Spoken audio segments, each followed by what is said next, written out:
Nakumpleto na ang listahan sa tanang mga rehistradong botante sa dakbayan sa Lapu-Lapu. Samtang peace covenant sa mga kandidato ipahigayon usab. Ano ang report?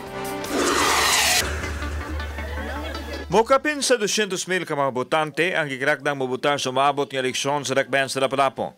Kini ang opisyal nga ana sa listahan sa buhatan sa Commission on Elections sa Lapu-Lapu City. Ang listahan mauna-on niya ipamilit sa mga presinto sa eskwelahan sa adlaw sa piniliay. Bisan og nahan ay na ang listahan, gikirakda pa kining i-certify sa Election Registration Board. Gipaabot pa usab sa Comelec Lapu-Lapu ang voters list on Election Day, diin nakabutang ang mahulagway ug ubang impormasyon sa mga botante. Manata og printing sa atong list of voters. So subject na ni siya sa verification, certification sa atong Election Registration Board.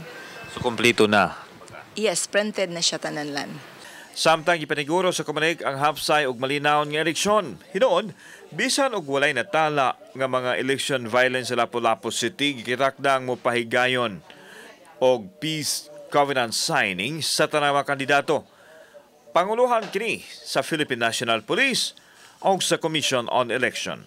We will have that pledge of integrity or peace covenant which will be before the campaign period. Hopefully na tanang mga kandidato mo signify sa ilang intention na peaceful, good, fair and honest election will be observed in the city of Lapu-Lapu.